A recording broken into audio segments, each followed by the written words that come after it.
Hello नमस्कार दोस्तों, YouTube channel target हम में आपका स्वागत है, अभिनंदन है। अपन रेलवे ग्रुप डी की मैथ पढ़ रही थी। 29/8/2022 को जो सेकंड पारी में पेपर हुआ था उसमें जितने भी मैथ के क्वेश्चन पूछे गए थे आज की क्लास में उसका सॉल्यूशन अपन करने वाले हैं। आप चैनल पे नए हैं तो चैनल को सब्सक्राइब करके जो पास में बेल आइकन है उसको जरूर दबाएं ताकि प्रत्येक क्लास का नोटिफिकेशन आपको मिलता रहे। प्यारे दोस्तों, अगर आप चाहते हैं कि इन सभी क्लासों की हमें पीडीएफ मिल जाए तो टारगेट हब एप्लीकेशन पे जाइए। टारगेट हब एप्लीकेशन का लिंक नीचे डिस्क्रिप्शन बॉक्स में दे रखा है। टारगेट हब एप्लीकेशन को प्ले स्टोर से डाउनलोड कीजिए। इसके ऊपर आपको सभी क्लासेस की पीडीएफ मिल जाएगी। साथ साथ में अगर कोई दोस्त ये चाहता है कि हमें टेस्ट सीरीज भी ज्वाइन करनी है तो साथ साथ में टेस्ट सीरीज भी चल रही है। पूरे पेपर की टेस्ट सीरीज शुरू कर रखी है हमने। अकेले साइंस के क्वेश्चनों की भी टेस्ट सीरीज ज्वाइन कर रखी है। अगर कोई इच्छुक विद्यार्थी है तो वो जाके ज्वाइन कर सकता है टारगेट हब एप्लीकेशन पे। इस प्रकार का लोगो मिलेगा, नाम मात्र चार्ज है। चलेगा, क्लास को बिना किसी देरी के शुरू करते हैं। क्लास को लाइक करें, शेयर करें और जहां पे भी आपको कोई इश्यू आता है तो वो कमेंट करके जरूर बता दें आप। ये क्वेश्चन है, इसका हमें रिजल्ट बताना है, सरल करना है इसको। तो x का मल्टीप्लाई कर दें तो ये बन जाएगा हमारे पास में 2x की स्क्वायर माइनस में 5x प्लस में 6x की स्क्वायर माइनस में 24 प्लस में 18। 8 और 6 और 2 8 हो जाएगी ना। 8x की स्क्वायर माइनस में 5x माइनस के 5x हैं माइनस के 24 प्लस के 18 हैं तो माइनस के 6 बचेंगे। बस ये रिजल्ट आएगा। 8x की स्क्वायर माइनस में 5x माइनस में 6। ऑप्शन नंबर 3 आपके पास में राइट आंसर हो जाएगा भैया। ऑप्शन नंबर 3 आपके पास में राइट आंसर हो जाएगा। चलेगा, ये नॉर्मल क्वेश्चन है। और एक मेरे पास कमेंट भी आया था, एसपी सर को बोला था, साइंस की क्लास में था या रीजनिंग की क्लास में था पता नहीं। एक कमेंट किया था किसी दोस्त ने कि सर आप मैथ वाले सर को बताइए कि वो थोड़ा सा क्वेश्चन के बारे में डिटेल से बताएं या क्वेश्चन एक्स्ट्रा में बताएं कुछ बातें। मैं क्वेश्चन के बारे में तो सारा डिटेल से बताता हूं। भी साइंस में 4 ऑप्शन मिलते हैं, उसमें एक ऑप्शन राइट होता है आपका, बाकी 3 ऑप्शन के बारे में बताया जा सकता है, जीके में भी बताया जा सकता है। लेकिन बताओ मैथ में क्या बताऊं। अब 4 ऑप्शन आपको दिखाई दे रहे हैं, इसमें से कोई एक ऑप्शन राइट होगा, बाकी 3 ऑप्शन के बारे में क्या बताऊं। यानी इस प्रकार के क्वेश्चन आप 5 7 10 जितने भी क्वेश्चन करोगे, आप देख रहे हैं कि जितने भी हमने पेपर किए हैं उसमें एक जैसे ही क्वेश्चन पूछे जा रहे हैं। जैसे ट्रिग्नोमेट्री का एक क्वेश्चन पूछा जाता है, 100% बात है। कोई भी अगर किसी भी चैप्टर्स की बात करूं, मैं चक्रवर्ती ब्याज की बात करूं, साधारण ब्याज की बात करूं, अगर उससे कोई क्वेश्चन पूछा जा रहा है तो डायरेक्ट एक क्वेश्चन पूछा जा रहा है प्रत्येक पेपर में। तो जितने आप क्वेश्चन इसके निकालोगे, जितनी ज्यादा आप प्रैक्टिस करोगे उतना बेहतर होगा। एक क्वेश्चन, जैसे ये क्वेश्चन आपको स्क्रीन पे दिखाई दे रहा है, मैं इसके बारे में बताऊंगा तो इसके अलावा मैं क्या बता सकता हूं, मेरे समझ में नहीं आती ये बात, ठीक है। इसके अलावा अगर मैं पूरे चैप्टर की बात करने लग जाऊं तो 1-1.5 घंटा लग जाएगा एक क्वेश्चन के अंदर। तो हमें क्वेश्चन करने होते 25, प्रत्येक क्लास में 25 क्वेश्चन आते हैं, तो 25 क्वेश्चन करेंगे तो बहुत बड़ी क्लास हो जाएगी, ठीक है। तो मैं कोशिश यही करूंगा कि आपको अच्छे से अच्छा करवाने की कोशिश करूंगा। थोड़ा बहुत अगर कोई बताने की बात आएगी, कोई आइडेंटिटी आएगा, फॉर्मूला है, वो जरूर बताऊंगा, ऐसी कोई बात नहीं है। बाकी जहां पे भी आपको कोई इश्यू लगता है तो कमेंट जरूर करके बता दें। ये क्वेश्चन है आपका सेकंड नंबर। 4%, 5% और 14% के 3 क्रमिक छूटे हैं कि एकल छूट के बराबर है। कौन सी एकल छूट के बराबर है? 2 दशमलव स्थानों तक आपको पूर्णांकित करना है। तो देखो अपन इस प्रकार के क्वेश्चन करते हैं। 100 माइनस जितनी भी छूट दे रखी है, जैसे 4% की छूट देगा तो 100 माइनस छूट करते हैं, तो 100 में से 4 घटाओगे तो 96 आएगा। 100 में से 5 घटाओ 95 आएगा। 100 में से 14 घटाओगे तो 84 आएगा। अपॉन में अब जितने ऊपर नंबर है ना उससे एक कम 100 लगाते हैं। बस ये फॉर्मूला होता है, ये फॉर्मूला होता है, इसकी कैलकुलेशन करते हैं अपन।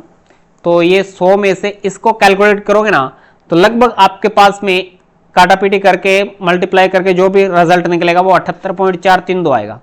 78.432 आएगा। अब इसको सब्ट्रैक्ट करोगे, घटाओगे तो आपके पास में 21.568 आएगा। तो लमसम कितना आ रहा है? दशमलव के बाद में तीसरा अंक 5 या 5 से बड़ा होता है, दूसरे में 1 की वर्दी कर देते हैं, तो 56 या 57 हो जाएगा, तो 21.57 आ जाएगा, ये परसेंटेज आ जाएगा। कि कौन से ऑप्शन में है, सेकंड नंबर ऑप्शन में आ जाएगा। Is that clear? तो थोड़ी कैलकुलेशन तो आपको करनी पड़ेगी, फास्ट कैलकुलेशन तभी होगी जब ज्यादा से ज्यादा प्रैक्टिस करोगे। चलिए नेक्स्ट क्वेश्चन पे चलते हैं। नेक्स्ट क्वेश्चन आपके सामने है 4 नंबर क्वेश्चन। यदि किसी वर्त का क्षेत्रफल इतना दे रखा है 196 पाई मीटर स्क्वायर दे रखा है, तो वर्त के परिधि पूछिए। तो वर्त का क्षेत्रफल होता है pi r square, pi r square बराबर दे रखा है आपको 196 पाई। देखो पाई से पाई कैंसिल हो जाएगा, आर स्क्वायर है, आर स्क्वायर यहां से आर यानी 196 पे, यहां से स्क्वायर हटाओगे 196 पे रूट लग जाएगा, और 196 का वर्गमूल होता है 14, आर का मान 14 आ गया। अब वर्त की परिधि पूछिए, तो वर्त की परिधि का फॉर्मूला होता है 2 पाई आर, वर्त की परिधि का फॉर्मूला होता है 2 पाई आर। 2 पाई का मान होता है 22/7, अपॉन में आर का मान कितना होता है 14 होता है, दे रखा है हमने निकाला है। तो 7 से काटोगे, 7 दूनी 14, 22 दूनी 44, 44 दूनी 88, 88 मीटर आएगी। वर्त की परिधि कितनी आएगी, 88 मीटर आएगा। ऑप्शन नंबर 1 आपके पास में राइट आंसर हो जाएगा। नेक्स्ट क्वेश्चन पे चलते हैं। नेक्स्ट क्वेश्चन आपको दे रखा है, इसमें आपको यह बताना है कि कौन से 2 नंबर बदले आपस में चेंज कर दें कि ये समीकरण संतुष्ट हो जाए, ये समीकरण आपके संतुष्ट हो जाए, कौन से 2 नंबर चेंज कर दें इस समीकरण में। तो सारे ऑप्शन आपको चेक करने पड़ेंगे इसमें, इसका कोई फॉर्मूला नहीं है, न कोई इसकी कोई शॉर्ट ट्रिक है, इसके सारे हल करेंगे ना तभी ये बात बनेगी, अन्यथा बात नहीं बनेगी। तो पहला ही ऑप्शन चेक कर लेते हैं अपन। पहला ऑप्शन रखते हैं, यानी 2 4 का मतलब हो गया 2 की जगह तो 4 रख दो और 4 की जगह 2 रख दो। तो मैं यहां पे रख रहा हूं 4 गुणा 10 भाग 8 प्लस 6 माइनस 2 बराबर 9 चल रहा है। अगर 9 बराबर 9 आ जाएगा तो पहला ऑप्शन सही राइट हो जाएगा। देखो ये आएगा 4 गुणा 10/8, पहले भाग हल करते हैं ना, प्लस 6 में से 2 घटा तो 4 आएगा। ठीक है, 4 से काटो 4 दूनी 8, 2 बार कट गया, 2 से काटो 5 बार, 5 और 4 9, यानी 9 बराबर 9 चल रहा है, यानी ये तो संतुष्ट कर गया, पहला ही ऑप्शन संतुष्ट कर गया। बहुत बढ़िया बात, पहला ही ऑप्शन आपका राइट आंसर हो जाएगा। चेक कर लेते हैं, बस पहला ऑप्शन राइट है। चलो नेक्स्ट क्वेश्चन पे चलते हैं। फिर अगर पहला ऑप्शन राइट नहीं होता तो फिर सेकंड, थर्ड, फोर्थ को चेक करते रख के। Is that clear? साथ साथ में क्लास को लाइक और शेयर करते चलें, कंटिन्यू क्लासें आएगी आपकी, तो थोड़ा प्यार दिखाएं, जोश भी दिखाएं, ताकि हमारा भी मोटिवेशन बना रहे। नेक्स्ट है 12 नंबर क्वेश्चन। उस संख्या का चयन कीजिए जो निम्नलिखित श्रेणी में प्रश्न चिन्ह के स्थान पे आएगी। अब बताइए, ये सीरीज है, इस सीरीज को कंप्लीट करना है आपको। अब सीरीज को देखते ही कई बार तो देखते ही पता चल जाता है भी इस प्रकार की सीरीज है, कई बार थोड़ा मेहनत करना पड़ता है। इसमें सबसे पहले अंतर चेक करते हैं। अंतर चेक करोगे तो यहाँ पे 26 का अंतर है, यहाँ पे अंतर 34 का है, और यहाँ पे अंतर 42 का है। फिर अंतर का अंतर, इसमें तो कोई रिलेशन नहीं बना, लेकिन अंतर का अंतर चेक कर लेते हैं।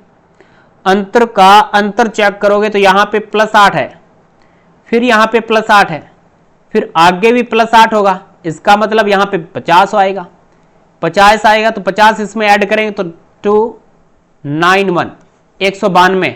लास्ट ऑप्शन मैच हो रहा है, लास्ट ऑप्शन मैच हो रहा है, चेक कर लो, बिल्कुल 4 नंबर ऑप्शन आपका राइट आंसर हो जाएगा। नेक्स्ट क्वेश्चन पे चलते हैं। नेक्स्ट क्वेश्चन है, 2 उम्मीदवारों के बीच एक चुनाव में जीतने वाले उम्मीदवार को 1854 मत प्राप्त हुए, हारने वाले उम्मीदवार को 618 मत प्राप्त हुए। दोनों उम्मीदवारों को प्राप्त कुल मतों में से कितने प्रतिशत मत जीतने वाले उम्मीदवार के पक्ष में थे, यह बताना है। तो पहले तो टोटल चेक कर दो कितने हो गए। टोटल हो गया 1854 और 618, इनका ऐड कर देते हैं, टोटल हो जाएगा हमारे पास में 2472 टोटल मत हुए थे। ठीक है, अब हमें किसका परसेंटेज बताना है। 2472 का x प्रतिशत 1854 है, ऐसे निकालते हैं ना, ऐसे लिखते हैं ना। 2472 का हमें पता नहीं है, x प्रतिशत क्या है 1854 है, बस x का मान आ जाए कैसे भी करके। तो x का मान निकालेंगे ना, तो परसेंटेज का चिन्ह हटाएंगे, तो यहां मैं परसेंट का चिन्ह हटा रहा हूं। परसेंट का चिन्ह हटाओगे तो नीचे 100 लगाओगे, आप जानते हैं सभी विद्यार्थी, क्या लगाओगे 100 लगाओगे, तो नीचे 100 लग जाएगा बिल्कुल। x का मान निकालना है तो x बराबर आ जाएगा हमारे पास में 1854, ये भाग में है इधर जाएगा गुणा में लग जाएगा, और भाग में क्या आ जाएगा 2472 आ जाएगा, 2472 है। अब मैं इसको काटूंगा, किससे कट जाएगा, ये 618 के पहाड़े से कट जाएगा, तो ये तो 3 बार आएगा, ये 4 बार कटेगा, ठीक है। अब 4 के पहाड़े से काटोगे तो 25 चौका 100 होते ना, 25 या 75 आ जाएगा, यानी जो 1854 मत मिले ना वो टोटल का 75% है, यही पूछा था। ऑप्शन नंबर ए आपके पास में राइट आंसर हो जाएगा, ऑप्शन नंबर ए आपके पास में राइट आंसर हो जाएगा। नेक्स्ट क्वेश्चन पे चलते हैं। नेक्स्ट क्वेश्चन है आपके पास है कि एक कक्षा में 40 विद्यार्थी, केवल लड़के और लड़कियां हैं, लड़कियों की संख्या लड़कों की संख्या के 3/7 भाग के बराबर है। कक्षा में लड़कों की संख्या आपको बतानी है, बॉयज की संख्या आपको बतानी है। तो आप इसको दो तरीके से कर सकते हो, एक तो एक्स वाई मान के कर सकते हो, एक्स वाई में थोड़ी सी कैलकुलेशन बड़ी हो जाएगी, तो आप इसको एक्स मान लो ना। एक्स किसको मान रहे हो, लड़कों की संख्या को मान रहे हो। लड़के कितने हैं कक्षा में, एक्स है सर जी, तो लड़कियां कितनी हो जाएगी बताओ, लड़कियां हो जाएगी सर टोटल का योग कितना 40 है ना, तो ये हो जाएगा 40 माइनस में एक्स, लड़कियों की संख्या 40 माइनस में एक्स हो जाएगी बिल्कुल। अब इसने क्या बोला है आगे, एक बात और बोल रखी है कि 3/7 है, किसका है, लड़कों की संख्या के 3/7 भाग के बराबर लड़कियों की संख्या है, और लड़कियों की संख्या है कितनी, लड़कियों की संख्या तो 40x है ना, 40 माइनस एक्स है, ये लड़कियों की संख्या, लड़कों की संख्या x है, इसका कितना है 3/7 भाग है, 3/7 भाग है, 7 भाग में है इधर जाके गुणा में हो जाएगा, 7 चौके 28, 280 हो जाएगा, मल्टीप्लाई करें, माइनस में 7x बराबर 3 गुणा x, 3x आएगा, माइनस का 7x इधर जाके प्लस का बन जाएगा ना, तो 7 और 3 10x हो जाएंगे, 10x बराबर कितना आएगा 280, कितना आएगा बताओ 280 आएगा। x का रिजल्ट कितना आएगा, 280 में 10 का भाग कर दो, 0 से 0 कट जाएगा, x का रिजल्ट आएगा 28। पूछा क्या है, लड़कों की संख्या पूछिए, x क्या माना था, लड़कों की संख्या माना था, 28 आ जाएगा, ऑप्शन नंबर 3 आपके पास में राइट आंसर हो जाएगा। चलो नेक्स्ट क्वेश्चन पे चलते हैं। नेक्स्ट क्वेश्चन में आपको दे रखा है जैसे 16 2 से रिलेटिव है, 36 3 से रिलेटिव है, इसी प्रकार से 64 किससे रिलेटिव होगा। अब इसके रिश्तेदार बताने आपको, तो देखो यहां से मैं करूं 2 का वर्ग, 2 का वर्ग करूं, 2 का मैं वर्ग करूंगा तो 4 आएगा, फिर 4 को 4 से गुणा कर दूं तो 16 बन जाएगा बिल्कुल। 3 का वर्ग करूं तो 9 आएगा, 9 को मैं 4 से गुणा कर दूं तो 36 बन जाएगा बिल्कुल, ये भी राइट है। अब मैं कौन सा ऑप्शन उठाऊं, मैं 4 ऑप्शन उठाऊं, 4 का वर्ग करूं 16 आएगा, 16 को फिर मैं 4 से गुणा कर दूं तो 64 आ जाएगा, तो ये रिलेशन बन रहा है ना, तो इसका मतलब ऑप्शन नंबर 3 राइट हो जाएगा। अब ये तो आपको देखना पड़ेगा, प्रैक्टिस करनी पड़ेगी, तब जाके काफ़ी सारे क्वेश्चन निकालोगे ना। 99 इसके शायद पेपर हैं, तो 99 आप पेपर निकालोगे ना तो आप ये समझिएगा एक टॉपिक के 99 क्वेश्चन कंप्लीट हो जाएंगे आपके। जितने टोटल आप पेपर निकालोगे, आपको पता है कि प्रत्येक टॉपिक से एक क्वेश्चन पूछा जा रहा है, कई टॉपिक होते हैं जिससे दो क्वेश्चन पूछ लिए जाते हैं, तो अगर एक क्वेश्चन ही पूछा जाता है एक टॉपिक से तो 99 अगर पेपर निकालोगे तो 99 क्वेश्चन एक टॉपिक के हल हो जाएंगे, तो बहुत अच्छी तैयारी हो जाएगी, बहुत अच्छी प्रैक्टिस हो जाएगी आप लोगों की, तो यही जरूरी है। चेक कर लेते हैं चलो कौन सा ऑप्शन आता है, यही ऑप्शन है। नेक्स्ट क्वेश्चन पे चलते हैं। फिर नेक्स्ट क्वेश्चन आपको दे रखा है ये वाला 22 नंबर, एक खिलौने का क्रय मूल्य 210 रुपये है, अधिकतम खुदरा मूल्य एमआरपी कितना होना चाहिए ताकि 5% छूट देने के बाद भी दुकानदार को 90% का लाभ हो जाए, 90% का लाभ हो जाए। अब देखो यहां पे एक क्रय मूल्य और अंकित मूल्य में एक रिलेशन होता है कि क्रय मूल्य का जो अनुपात होता है वो तो होता है 100 माइनस में डिस्काउंट यानी छूट कितनी दे रहा है, और अंकित मूल्य होता है 100 प्लस में प्रॉफिट यानी लाभ कितना हो रहा है। तो यहाँ पे डिस्काउंट छूट दी जाती है 5% की, तो यहाँ पे तो हो जाएगा हमारे पास में 100 माइनस में 5, और ये हो जाएगा प्रॉफिट, यानी 100 प्लस प्रॉफिट कितने का कमा रहा है, फिर भी 90% का प्रॉफिट होना चाहिए, तो ये आ जाएगा 90, यानी 100 माइनस में 5 कितना हो गया 95, ये 95 क्रय मूल्य हो गया, ठीक है हमारे हिसाब से। लेकिन बुक वाले ने दे रखा है 210 रुपये क्रय मूल्य है, तो यहां से अपन एक की वैल्यू निकाल लेंगे, तो यानी हमारे पास तो आया 95 रुपये क्रय मूल्य, लेकिन बुक वाले ने दे रखा है 210 रुपये क्रय मूल्य, तो एक का रिजल्ट निकालेंगे, एक का रिजल्ट निकालेंगे तो 210 बटा आएगा 95, ठीक है, एक की वैल्यू आ गई। अब हमें वैल्यू किसकी चाहिए, अंकित मूल्य कितना है, हमें चाहिए क्या, अंकित मूल्य बताना है। अंकित मूल्य हो गया 100 प्लस 90, यानी 190 का मान हमें निकालना है, एक का मान हमारे पास में आ गया। अब अपन क्या करेंगे, 210 गुणा 95, 210 बटा 95 गुणा में 190 करना है, 190 का मान निकालना है, तो 190 से मल्टीप्लाई कर देंगे तो 95 दुआ कट जाएगा, ये 95 दुआ 190 होते हैं, 210 गुणा 2 420 आ जाएगा, 420। ऑप्शन नंबर आपके पास में 4 ऑप्शन नंबर राइट हो जाएगा। इज दैट क्लियर, बात समझ में आई कि आपके, हमने एक का मान निकाल लिया, ये रिलेशन होता है, ये आपको थोड़ा याद रखना है, क्रय मूल्य और अंकित मूल्य में ये रिलेशन आपको याद रखना है। इज दैट क्लियर, बाद में जो क्वेश्चन में जितनी भी छूट दी जाती है वो इसमें माइनस कर दो, जितना प्रॉफिट दिया जाता है वो इसमें प्लस कर दो, आप एक की वैल्यू निकाल लो, हमें वैल्यू चाहिए 190 की, तो 190 से हमने इसको मल्टीप्लाई कर दिया, आंसर आ गया हमारे पास। नेक्स्ट क्वेश्चन पे चलते हैं, ये शॉर्ट ट्रिक भी नहीं है और ज़्यादा बड़ा मैटर भी नहीं है, यानी आपके दिमाग ये समझ में आने वाली बात है सारी। 23 नंबर क्वेश्चन है, प्रत्येक बाल्टी की धारिता 14 लीटर होने पे एक टंकी को भरने के लिए 10 बाल्टी पानी की आवश्यकता होती है। यदि प्रत्येक बाल्टी की धारिता 7 लीटर कर दे, भाई आधी कर दी, तो उसी टंकी को भरने के लिए कितनी बाल्टी की आवश्यकता होगी, तो दुगनी बाल्टी हो जाएगी, पहले 10 चाहिए थी अब 20 चाहिएगी, सिंपल प्रश्न हो गया, ऑप्शन नंबर सेकंड राइट हो जाएगा। ये तो बच्चों वाला क्वेश्चन हो गया। चलो नेक्स्ट पे चलते हैं फिर। नेक्स्ट है,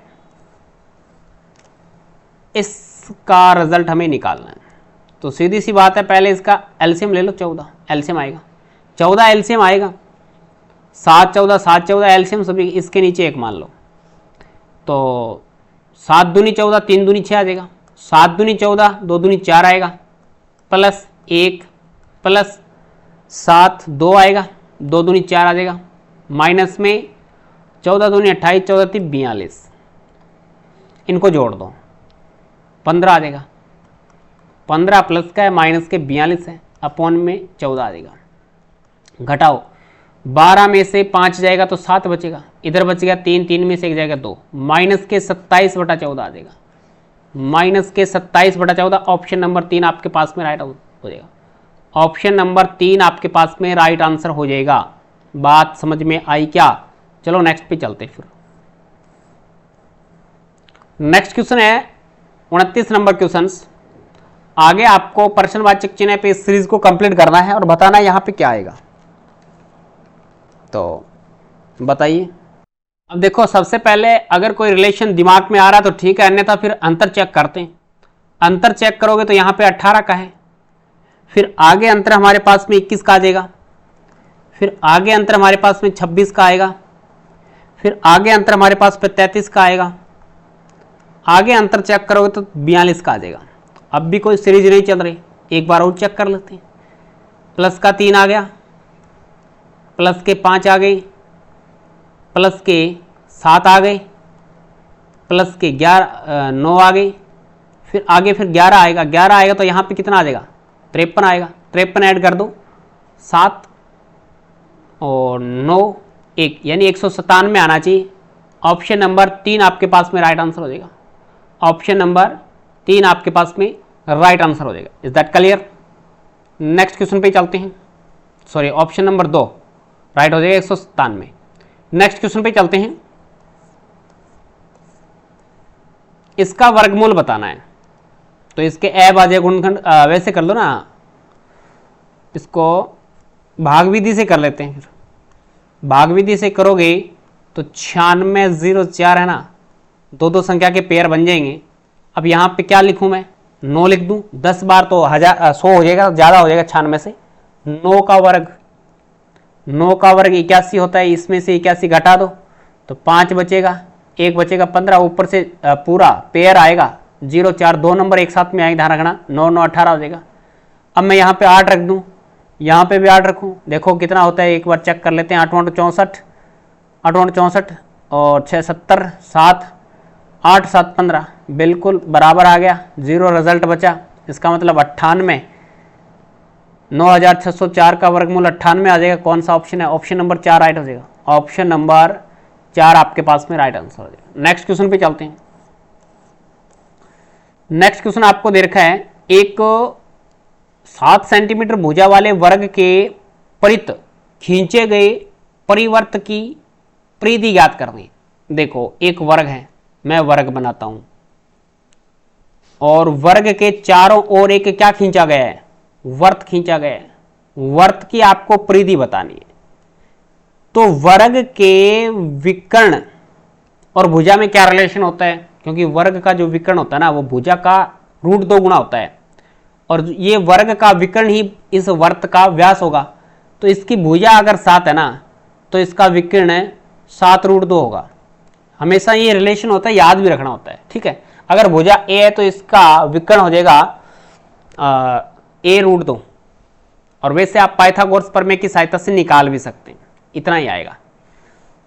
अब ये इसका व्यास हो गया। हमें क्या चाहिए? वर्त की परिधि चाहिए, तो 2 पाई r का मान चाहिए। r का मान निकालना है, तो 2 पाई का मान 22/7 दे रखा है। r का मान कैसे आएगा? ये जो व्यास है ना 7 √2, इसमें 2 का भाग दे दो, बस त्रिज्या आधी होती है व्यास की। तो 7 √2 में आप भाग दे दो 2 का। 7 से 7 कटेगा, 7 से 7 कट जाएगा, 2 से 2 कट जाएगा, 22 √2 बचेगा। 22 √2 ऑप्शन नंबर 2 आपके पास में राइट हो जाएगा। चेक कर लो, बिल्कुल। नेक्स्ट क्वेश्चन पे चलते हैं। नेक्स्ट क्वेश्चन पे चलते हैं। अब देखो, 7 पुरुष एक कार्य को 12 दिन में पूरा कर सकते हैं। वे कार्य करना शुरू करते हैं, 5 दिन बाद 3 पुरुष कार्य छोड़ देते हैं। शेष पुरुष शेष कार्य को कितने दिन में पूरा करते हैं? अब 7 पुरुष है, किसी कार्य को 12 दिन में पूरा करते हैं। तो अब हमें यहाँ पे पुरुषों की कार्य क्षमता पता नहीं है। अभी एक पुरुष एक दिन में कितना काम करता है, उसकी कार्य क्षमता पता नहीं है। तो कार्य क्षमता पता नहीं है, टोटल काम भी पता नहीं है कितने काम है, लेकिन 12 दिन में काम पूरा करते हैं। तो अपन कार्य क्षमता एक मान लेते हैं, एक पुरुष की। क्वेश्चन को आसान बनाने के लिए अपन यही करते हैं कि एक पुरुष की एक कार्य क्षमता मान लेते हैं। तो इस हिसाब से अगर टोटल काम किया जाए, टोटल काम कितना होगा? तो टोटल काम 12 7 84 काम हो जाएंगे। इसको मल्टीप्लाई कर देंगे, 84 काम है टोटल। 5 दिन तक 7 पुरुष काम करते हैं, 7 पुरुष साथ में काम कर रहे हैं, 5 दिन काम कर रहे हैं। तो इसका मतलब 35 काम कर देंगे। कितने दिन कर रहे हैं? भी 5 दिन कर रहे हैं, इसका मतलब 35 काम कर देंगे वो, बिल्कुल 35 काम कर देंगे। अब 3 पुरुष कार्य छोड़ देते हैं, तो पीछे 4 शेष बचे। तो अब 84 में से 35 घटाओ। पहले तो 84 में से 35 घटाओगे, 14 में से 5 जाएगा तो 9 इधर बच गया, 7 में से 3 घटाओगे तो 4, यानी 49 आएगा। अब टोटल 49 काम बच गया। 49 काम कितने व्यक्ति करेंगे? 4 व्यक्ति करेंगे सर। भाग कर दो, 4 एकम 4, 4 दूनी 8, 4 दूनी 8 और फिर 1 बचेगा। 12 से 1/4, 12 सही 1/4। ऑप्शन नंबर 4 राइट हो रहा गया। ऑप्शन नंबर 4 आपके पास में राइट आंसर हो जाएगा। नेक्स्ट क्वेश्चन पे चलते हैं। नेक्स्ट क्वेश्चन पे चलेंगे। नेक्स्ट क्वेश्चन ये वाला, 1.5 मीटर लंबा एक लड़का एक 4 मीटर ऊंचे प्रकाश स्तंभ से 3 मीटर की दूरी पे खड़ा है।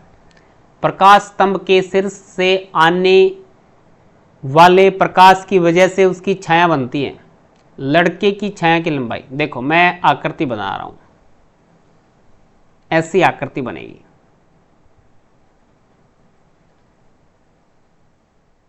ठीक है, और रुको 1 मिनट,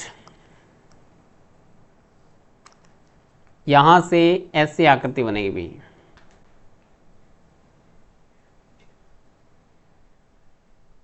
ये लड़के की हाइट है, ये लड़के की हाइट है और यहां से ऐसे।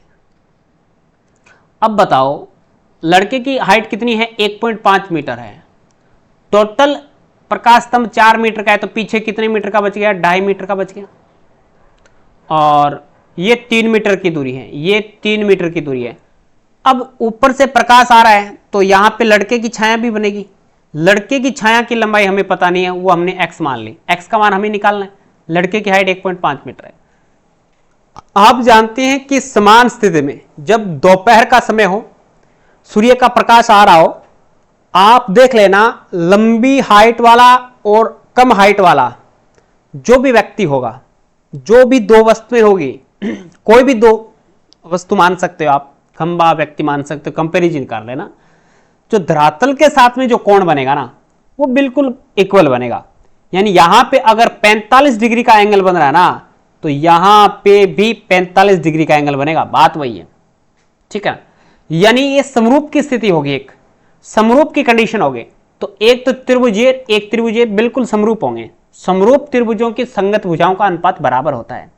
तो यहां पे इसकी संगत भुजा 2.5 बटा इसकी संगत भुजा कितनी आ जाएगी आप हमारे पास, इसकी संगत भुजा आ जाएगी हमारे पास में 1.5 बराबर है। ये नीचे वाली भुजा 3 है और ये नीचे वाली भुजा हमें ज्ञात करनी है। मल्टीप्लाई कर दो, x बराबर कितना आएगा, 3 गुणा 1.5 बटे 2.5। तो अब काटोगे, पॉइंट से पॉइंट हट जाएगा, 5 से काट दो, 5 5 25, 5 3 15, 3 3 9 बटे 5, 5 एकम 5 बच गया 4 40, 5 8 40। x का मान आएगा 1.8 मीटर। कितना आएगा, 1.8 मीटर आएगा। ऑप्शन नंबर पहला राइट आंसर हो जाएगा। Is that clear? Next question पे चलते हैं फिर। क्लास को लाइक और शेयर करते चले, साथ साथ में चैनल पे नए हैं तो चैनल को सब्सक्राइब करके जो पास में बेल आइकन है उसको जरूर दबा लें, ताकि प्रत्येक क्लास का नोटिफिकेशन आपको मिलता रहे।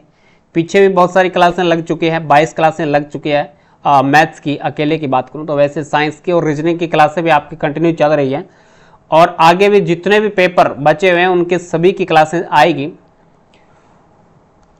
नेक्स्ट है ये, एन नोटबुकों का क्रय मूल्य 1680 रुपये है।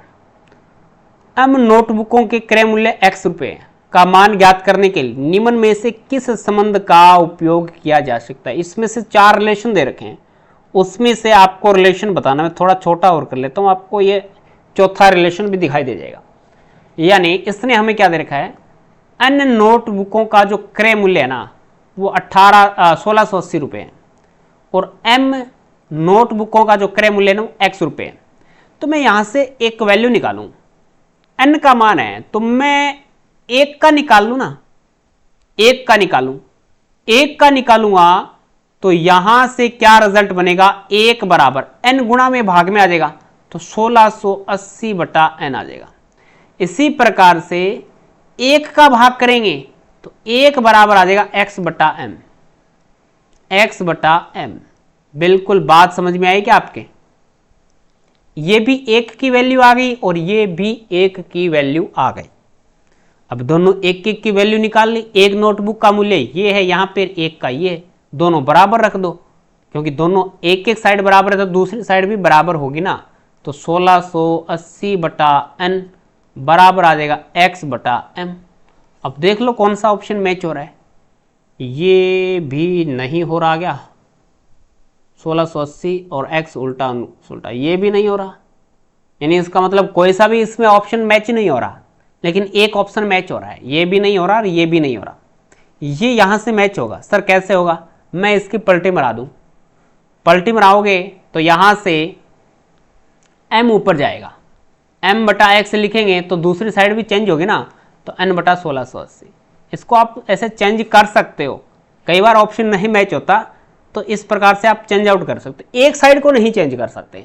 जैसे यहाँ पे 1680 बटा n था, लेकिन दूसरी साइड में भी x बटा m होना चाहिए था, लेकिन x बटा m नहीं था, m बटा x। एक साइड चेंज है, दूसरी साइड चेंज नहीं है, तो ये नहीं होगा। फिर इस प्रकार से ऑप्शन नंबर 2 आपका राइट आंसर हो जाएगा। नेक्स्ट क्वेश्चन पे चलते हैं। इसमें क्या पूछा है, द्विघात समीकरण दे रखी है कि मूलों के बीच धनात्मक अंतर ज्ञात करो। अच्छा, धनात्मक अंतर बताना है, दोनों मूल निकालने हैं, मूलों के बीच का पॉजिटिव डिफरेंट बताना है। देखो इसके फैक्टराइजेशन करते हैं, 2x की स्क्वायर माइनस में 5x माइनस में 2x, 5 और 2 7 हो जाएंगे, 5 दूनी 10, काम चल रहा है, बराबर 0। x कॉमन आएगा, 2x माइनस में 5, माइनस का 1 कॉमन आएगा, 2x माइनस में 5 बराबर 0। तो 2x माइनस में 5 और ये है x माइनस 1 बराबर 0। x का मान आ गया 5/2 और यहाँ से x का मान आ गया 1। ठीक है, x का मान आ गया 5/2, x का मान आ गया 1। दोनों के बीच का अंतर बता दो भैया, यानी 5/2 माइनस 1। धनात्मक अंतर का मतलब क्या हो गया सर, यहाँ पे क्या धनात्मक क्यों दिया है, बहुत बड़ा रोल है धनात्मक का भी। धनात्मक का मतलब हो गया, ये पूछ रहा है कि बड़े नंबर में से छोटा नंबर घटा के बता दो आप, अन्यथा अपन यहाँ पे अंतर की बात कर रहे हैं तो अंतर 1 में से 5/2 भी घटा सकते हैं, घट सकता है, ऐसी बात नहीं। छोटे नंबर में से बड़ा नंबर घट सकता है, वो ऋणात्मक आएगा, इसलिए इसने धनात्मक नाम दिया है। इस नाम में बहुत बड़ा राज है। 2 एलसीएम आ जाएगा, 5 माइनस में 2, रिजल्ट आएगा 3/2। अगर ये ऋणात्मक आता तो माइनस वाला हो जाता, तो 3/2 ऑप्शन नंबर 3 आपके पास में राइट हो जाएगा। नेक्स्ट क्वेश्चन पे चलते हैं।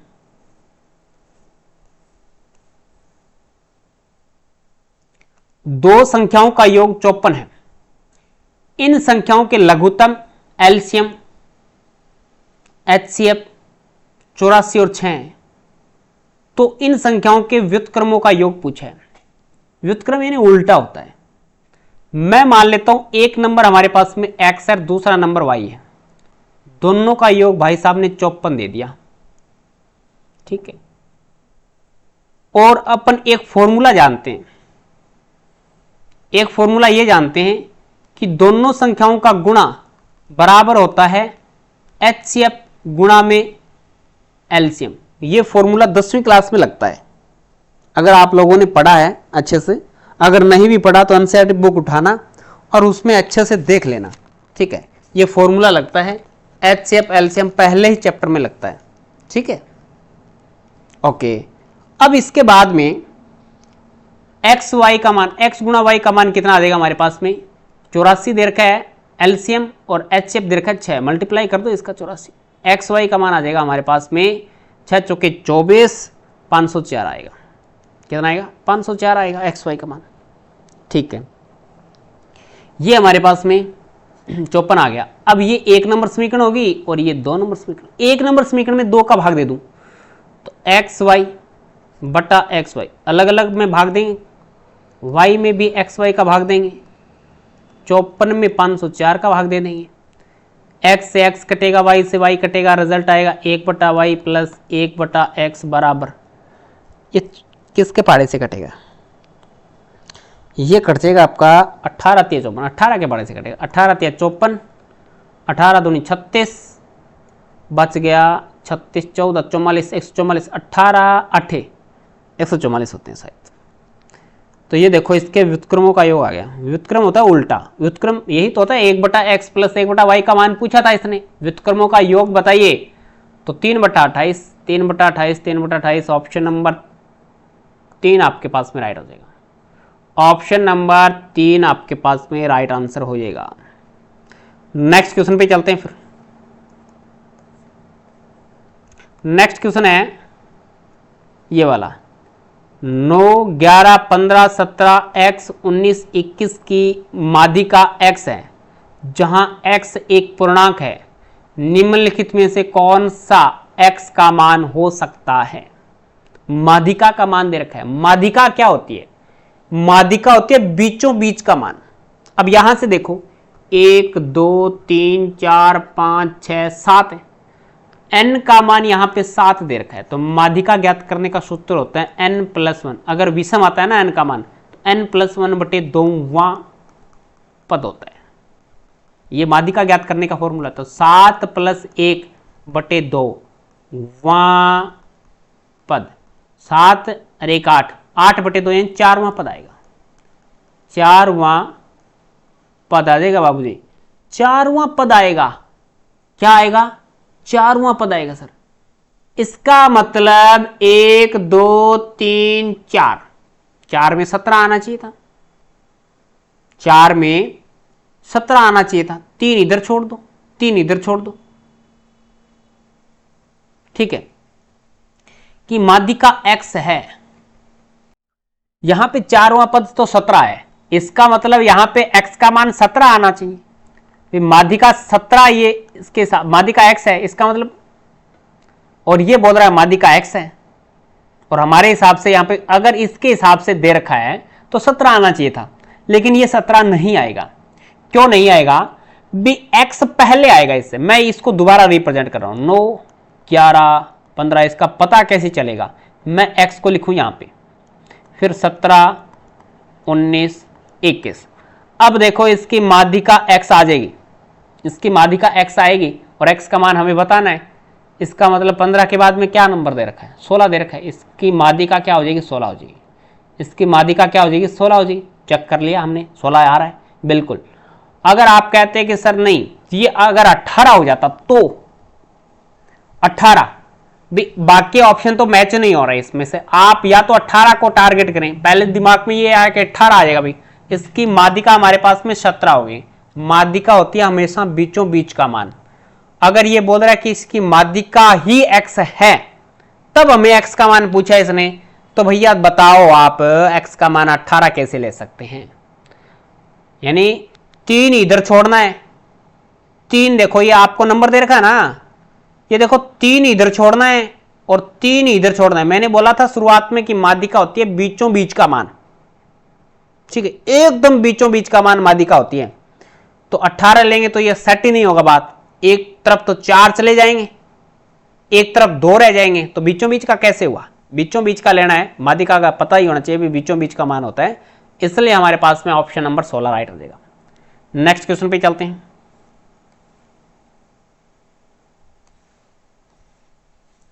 ऑप्शन नंबर 16 वो तो हो गया पीछे वाला। 55 नंबर क्वेश्चन देखो, इसमें क्या रिलेशन लग रहा है? इसमें क्या रिलेशन है? बाहर वालों को ऐड करो पहले। सर जी ऐड किया तो ये 30 हो गया, 30 का दुगना बैठ रहा है बीच वाला, इसको ऐड करो 40 हो गया, 40 का दुगना 80 बैठ रहा है। तो आप किसको ऐड करोगे? बाहर वालों को ऐड करके ये दुगना कर रहे हैं ना, तो 40 का दुगना, ऐसा किसमें रिलेशन है रे? इसमें देखेंगे तो 45, ये 60, ये ऐड करो यार, ये कितना हो रहा है? 40 हो रहा है क्या? 40 हो रहा है सर, 40 का दुगना 80 हो जाएगा, बस यही ऑप्शन हो जाएगा, यही ऑप्शन हो जाएगा। बिल्कुल समझ में आया ना? बाहर वालों का जोड़ करके दुगना कर दो, बीच वाला आ रहा है। चलो 12,500 रुपए की राशि पे 3% वार्षिक दर से 3 वर्ष का चक्रवर्ती ब्याज ज्ञात कीजिए। ब्याज की गणना वार्षिक चक्रवर्ती उधार आधार पे की जाती है। निकटतम रुपए में आप पूर्णांकित कर सकते हैं, कोई बात नहीं। 12,500 रुपए का 3 वर्ष का 3% चक्रवर्ती ब्याज 103/100, 103/100, 103/100। कैलकुलेशन बहुत हावी कैलकुलेशन हो जाएगी भैया, बहुत बड़ी कैलकुलेशन हो जाएगी। 00 से 00 तो काट दिया हमने, चलो ठीक है। अभी तो ये इतनी बड़ी कैलकुलेशन, बहुत बड़ी कैलकुलेशन हो जाएगी ना, इसलिए इसको थोड़ा ध्यान से भी हमें करना पड़ेगा। अब ये देखो कैलकुलेशन कितनी बड़ी कैलकुलेशन है, इसमें आपको करना पड़ेगा 00 से 00 तो काट दिया हमने, फिर ये कट नहीं रहा भाई, 103 किसी के पाड़े से नहीं कट रहा नीचे, तो हमने क्या किया 125 का मल्टीप्लाई 103 103 103 के साथ में किया, तो इतनी बड़ी कैलकुलेशन आ गई। इस कैलकुलेशन में 4 जीरो नीचे हैं, इसका हमने 4 जीरो के बाद में 4 अंकों के बाद में दशमलव लगा दिया, तो 13,659.80875 आ गया। इसमें से 12,500 घटाएंगे तो लगभग 1159 आएगा। 1159 लगभग ये आ जाएगा, फिर लगभग में पूछा तो ये आ जाएगा। ठीक है, ऑप्शन नंबर 3 आपके पास में राइट हो जाएगा। चक्रवर्ती ब्याज ही पूछा था, चक्रवर्ती ब्याज का आप फॉर्मूला जानते हैं अच्छे तरीके से। नेक्स्ट क्वेश्चन पे चलते हैं फिर। 60 नंबर क्वेश्चन आ जाते हैं। इसमें से निम्नलिखित में से किस द्विघात समीकरण का एक मूल ये है, एक मूल ये हो सकता है। भी कौन सी द्विघात समीकरण है उसका एक मूल ये हो सकता है। सीधी सी बात है कि द्विघात ज्ञात करने का फॉर्मूला सभी को पता होना चाहिए। x बराबर क्या होता है, माइनस का b प्लस माइनस रूट में बी स्क्वायर माइनस में 4ac अपॉन में 2a। ये रिजल्ट होना चाहिए। ये रिजल्ट कब आएगा, जब माइनस का b, और यहां पे क्या है 2 प्लस रूट 5 है, इसका मतलब माइनस का b नहीं, यहां पे प्लस का b होना चाहिए। तो एक तो ऑप्शन ये कट गया, दूसरा ऑप्शन ये कट गया, क्योंकि यहां पे माइनस आ रहा है और यहां पे भाई साहब ने प्लस दे रखा है, लेकिन यहां पे प्लस आ रहा है। ये माइनस और माइनस जाके प्लस आएगा, इसलिए यहां पे क्या आना चाहिए, यहां पे माइनस आना चाहिए। पहली बात तो ये तो प्लस दे रखा है, इसका मतलब ये कट गया। दो ऑप्शन तो हमने काट दिए, बचा ये वाला और ये वाला। अब इससे कंपैरिजन करोगे, सबसे पहला दिमाग चलेगा कि सर 5 वाला आएगा, क्योंकि इसके अंदर 5 दिखाई दे रहा है, इसके अंदर 5 दिखाई दे रहा है, रूट के अंदर 5 दिखाई दे रहा है भाई। और रूट के अंदर देखो कितनी बड़ी कैलकुलेशन है, बी स्क्वायर माइनस में 4ac, बी स्क्वायर माइनस में 4ac का मान हमारे पास में क्या आना चाहिए, 5 आना चाहिए। तो 5 वाला कोई जरूरी नहीं, मैं ऑप्शन ये उठाता हूं, x is equal to minus फॉर्मूले का आता है, लेकिन माइनस का 4 यहाँ पे दे रखा है, b का मान देख लो, इसमें कंपेरिजन करें तो, और फिर प्लस माइनस रूट में बी स्क्वायर यानी 4 का स्क्वायर 16 माइनस में 4ac, 4 फॉर्मूले का आएगा, a का मान 1 है, इसके गुणा में 1 है ना, और c का मान 1 है माइनस का, माइनस और माइनस ये हो जाएगा प्लस 4 आ जाएगा अपॉन में 2, a का मान 1 है ही, ठीक है। तो x का मान आ जाएगा 4 प्लस माइनस 16 और 4 20, 20 को मैं क्या लिख सकता हूँ, 20 को मैं लिख सकता हूँ 4 गुणा 5 और बटे आ जाएगा 2। तो x का रिजल्ट कितना आएगा, 4 प्लस माइनस ये आ जाएगा 2 और रूट 5 बटे 2, एलसीएम बाहर 2 कॉमन आ गया तो ये आएगा 2 प्लस माइनस रूट 5 बटे 2, 2 से 2 को सल्टा दो, रिजल्ट आएगा 2 प्लस माइनस रूट 5। सर जी इसमें तो प्लस माइनस आ गया, इसमें प्लस है, कोई बात नहीं, एक माइनस वाला है एक प्लस वाला है, तो प्लस वाला आ गया। 2 प्लस रूट 5 कौन से है, ऑप्शन नंबर 4 आपका राइट हो जाएगा। ऑप्शन नंबर 4 आपका राइट आंसर हो जाएगा। बात समझ में आई क्या? नेक्स्ट क्वेश्चन पे चलते हैं। ये देखो कार जा रही है 80 किलोमीटर की दूरी तो 20 किलोमीटर पर घंटा की चाल से तय करते हैं, टूटी फूटी कार है कोई। अगले 30 किलोमीटर की दूरी 30 किलोमीटर पर घंटा की चाल से तय करती है। कार की औसत चाल होती है कुल दूरी बटा कुल समय। कुल दूरी कितनी चली, 80 किलोमीटर चली, फिर कितनी चली, 30 किलोमीटर चली, कुल समय कितना आ गया भी 80 किलोमीटर 20 के हिसाब से चलेगी तो 4 घंटे लेगी, और 30 किलोमीटर की दूरी 30 के हिसाब से चलेगी तो 1 घंटा समय लगेगा। बिल्कुल, तो ये आ जाएगा 110 आएगा, 80 और 30 110 आएगा, और 4 और 5 4 1 5 आ जाएगा। 5 का भाग देंगे 110 में, 5 दूनी 10 बच गए, 5 दूनी 10, 22 किलोमीटर प्रति घंटा। 120 नहीं 110 है ध्यान रखना। तो 22 किलोमीटर प्रति घंटा ऑप्शन नंबर 2 राइट हो जाएगा। ऑप्शन नंबर 2 राइट हो जाएगा। नेक्स्ट क्वेश्चन पे चलते हैं। ये ग्राफ है आपका, ठीक है। इसमें इसने पूछा क्या है, ग्राफ दे रखा है लेकिन क्वेश्चन नीचे पूछ रखा है। इसने पूछ रखा है कि 2020 और 21 दोनों वर्षों में मिलाकर Q प्रकार के उत्पाद का औसत आयत समान वर्षों में किस प्रकार के उत्पाद के औसत आयत के बराबर है। भी हमें एवरेज निकालना है 20 और 21 का, तो एवरेज निकाल लेते हैं भैया, किस किस का बराबर आता है, यहां से पता चल जाएगा। बात करें P की, P का कितना है 35 और 20 है ना, औसत निकाल लो इसका 35 और 20 का। 35 और 20 55,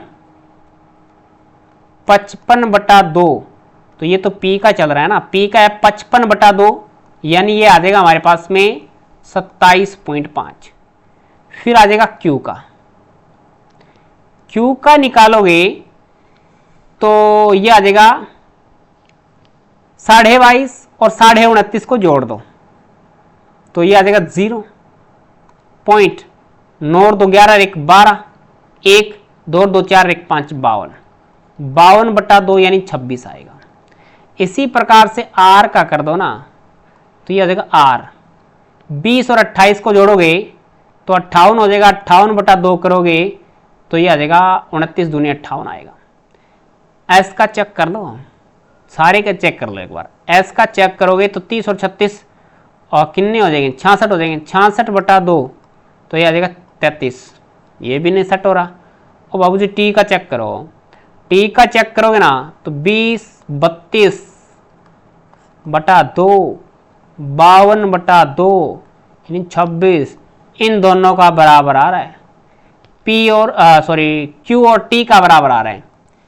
Q और T का बराबर आ रहा है। पूछा किस किस का है, Q का पूछा किसके बराबर आएगा तो Q का तो T के बराबर आएगा। ऑप्शन नंबर 3 राइट हो जाएगा। ऑप्शन नंबर 3 आपके पास में राइट आंसर हो जाएगा। नेक्स्ट क्वेश्चन पे चलते हैं। मान ज्ञात करो। कितनी बड़ी कैलकुलेशन है। इनका मल्टीप्लाई करोगे तो ये आएगा 0.008 और इनका मल्टीप्लाई करोगे आपस में तो सभी जानते हैं 0.00 2 और 2 4 2 6 है ना 0.008 आएगा। अपॉन में ये मल्टीप्लाई करोगे तो ये कंप्लीट 8 आ जाएगा। ये मान कितना आएगा कंप्लीट हमारे पास में 8 आ जाएगा।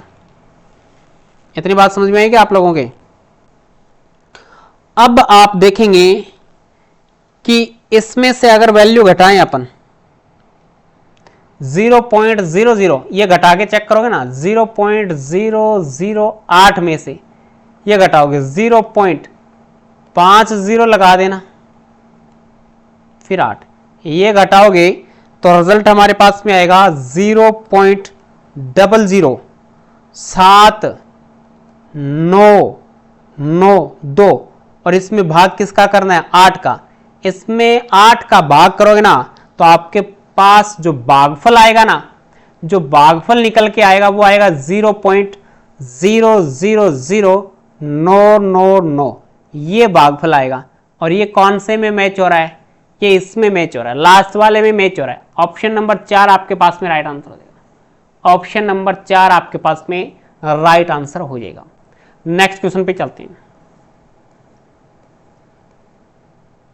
यदि रतन की आयु जतिन की आयु की 1/3 है, उनकी आयु का योग अपन मान लेते हैं कि भैया रतन की आयु x वर्ष है तो जतिन की आयु 84 माइनस में x हो जाएगी। ठीक है, जतिन की आयु पूछी है, कोई बात नहीं निकाल देंगे। रतन की आयु x, जतिन की आयु की 1/3 है, जतिन की है 84 माइनस में x, 3 इधर जाएगा 3x हो जाएगा और माइनस का x इधर आके प्लस का आ जाएगा। 3 कितना 4x बराबर 84 है, काटोगे x बराबर 2 1 21 वर्ष आएगा। यानी रतन की 21 है तो इसमें से 21 घटा दो फिर 63 बचेगी। जतिन की कितनी बचेगी 63 बचेगी। 84 में से 21 x का मान 21 आ गया। x रतन की है तो जतिन की कितनी आ जाएगी 63 वर्ष आ जाएगी जतिन की आयु। नेक्स्ट क्वेश्चन पे चलते हैं। 73 नंबर क्वेश्चन में आंकड़े दिखाई नहीं दे रहे। आंकड़े दिखाई नहीं दे रहे तो इसका बताएं क्या फिर किस वर्ष में प्रति 100 इकाई मूल्य न्यूनतम था वो चेक करना था हमें। 100 इकाई से कम चेक करना था तो अब इसमें आंकड़े दिखाई नहीं दे रहे तो अपन इसको तो छोड़ना ही पड़ेगा भाई। ये पेपर में आएगा तब भी बात बनेगी ना। इसमें पूरा मैंने जूम आउट करके चेक कर लिया इसको। अब ये जूम करेंगे तो और ज़्यादा फटेगा। देखो मैं जूम करके दिखाऊंगा आपको। अब देखो क्या दिखाई दे रहा है, कुछ भी नहीं दिखा, काली भींत हो गई है तो ठीक है, तो इसको छोड़ना ही पड़ेगा फिर। चलो नेक्स्ट क्वेश्चन पे चलते हैं। किस वर्ष में प्रति 100 इकाई मूल्य न्यूनतम था ये पूछा है तो ये तो बता ही नहीं सकते। फिर इसका ऑप्शन बता दूंगे कौन सा राइट होगा। चलो अगर किसी की बात समझ में आए 2018 है, अभी 2018 इसका राइट आंसर हो जाएगा। और ये क्वेश्चन था, ये क्वेश्चन था, इसका 2018 है और 18 से शुरू है। वैसे ये 2018 है ये 2019 है, ये 2020 है और ये 2021। इतना कन्फर्म पता चल रहा है, बस 21 तक चल रहा है मान। ठीक है, नेक्स्ट क्वेश्चन पे चलते हैं। फिर दी गई संख्याओं में कौन सी संख्या 3 से विभाजित नहीं है?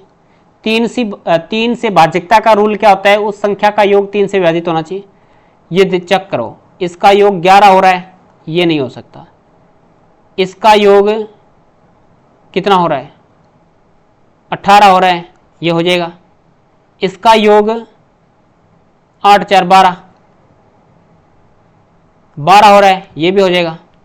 इनका योग 8 7 15 6 21, ये भी हो जाएगा। तो इसने पूछा कौन सा विभाजित नहीं होगा, तो पहला ही ऑप्शन राइट हो जाएगा। बाकी सारे विभाजित हो रहे हैं, बाकी सारे विभाजित हो रहे हैं भैया।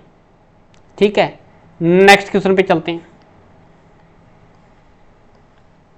93 नंबर क्वेश्चन हमें दे रखा है यहाँ पे, ट्रिग्नोमेट्री का क्वेश्चन है, इसका मान बताना है। तो मैं इसको ऐसे लिख सकता हूँ क्या?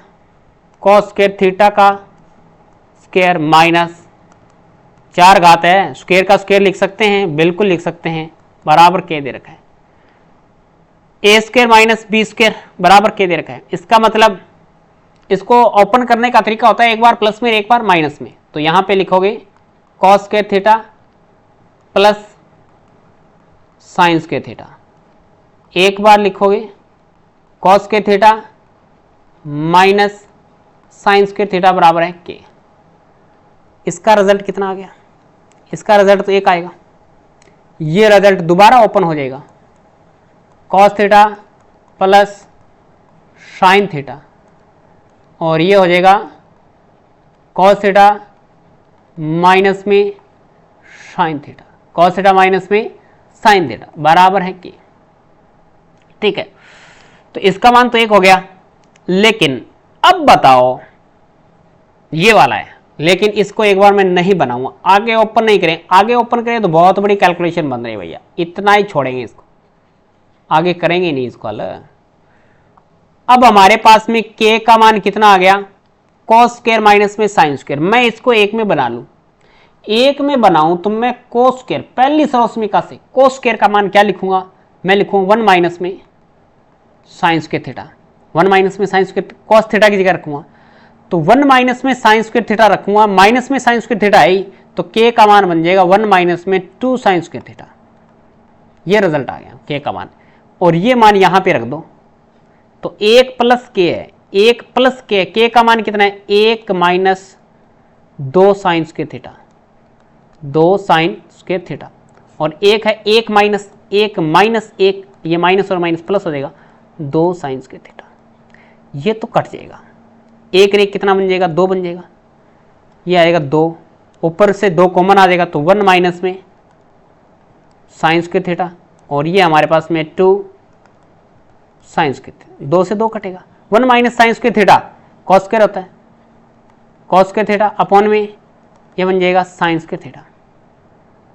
कॉस बटा साइन क्या होता है? कोट होता है, कॉट स्क्वायर थीटा। पहला ही ऑप्शन राइट हो जाएगा भाई, पहला ही ऑप्शन आपका राइट आंसर हो जाएगा। बताओ, बात समझ में आ गई? नेक्स्ट क्वेश्चन पे ही चलते हैं, शायद नेक्स्ट है ही नहीं, 93 ही है लास्ट। तो इस प्रकार से एक और पेपर हमने हल कर लिया है। इसके जितने भी क्वेश्चन थे हमने अच्छे तरीके से कोशिश की है कि सारे क्वेश्चन मैंने सॉल्व करवाए हैं आपको। अब आपको क्लास कैसी लगी कमेंट करके आप अच्छे से ज़रूर बताएंगे। अगर कोई क्वेश्चंस आपके समझ में नहीं आया तो वो भी कमेंट करके जरूर बताएंगे। अगर आपने अभी तक चैनल को सब्सक्राइब नहीं किया तो चैनल को सब्सक्राइब कर लें ताकि प्रत्येक क्लास का नोटिफिकेशन आपको मिलता रहे। आगे जितनी भी क्लासें आएगी उसका नोटिफिकेशन आपको टाइम टू टाइम मिलता रहे। कंटिन्यू क्लासें लग रही हैं, इसका आप लाभ उठाएं, प्रॉफिट उठाएं। आपका एग्जाम होगा उससे पहले पहले अपन अच्छे से सारे जो पेपर हैं उसके क्वेश्चन सॉल्व आउट कर लेंगे। बाकी अगर जैसे हमारे ये क्वेश्चन कंप्लीट होते हैं उसके बाद में अच्छे से एक सीरीज चलाएंगे टॉपिक वाइज क्वेश्चन करने की, ठीक है। जैसे ट्रिग्नोमेट्री के क्वेश्चन करेंगे, पहले कोई भी टॉपिक उठा लें, कोई दिक्कत नहीं, आप कमेंट करते रहना, बता देना भी। अपन लगभग 50-60 या 100 क्वेश्चन एक टॉपिक के करेंगे, 2-3 दिन में कर लेंगे। एक दिन में कोई जरूरी नहीं कि 50 क्वेश्चन करेंगे, एक दिन में 20-30 क्वेश्चन कर लेंगे एक टॉपिक के, वो टॉपिक क्लियर होता चलेगा। जितने भी रेलवे ग्रुप डी में आपके जितने भी टॉपिक हैं उससे रिलेटिव ऐसे क्वेश्चन करेंगे जो रेलवे में बनने की संभावना है। Is that clear? आपको क्लास कैसी लगी कमेंट करके जरूर बताएंगे। अगर आपने अभी तक टारगेट हब एप्लीकेशन को डाउनलोड नहीं किया है तो टारगेट हब एप्लीकेशन को डाउनलोड जरूर कर लें। इसका लिंक नीचे डिस्क्रिप्शन बॉक्स में दे रखा है। और अगर आप टेस्ट सीरीज ज्वाइन करना चाहते हैं तो ये भी आप ज्वाइन कर सकते हैं, नाम मात्र शुल्क में है, आपकी सेवा के लिए बस, only for. Is that clear? चलो आज की क्लास में इतना ही, नेक्स्ट क्लास में मिलेंगे कुछ नए के साथ। जय हिंद, जय भारत।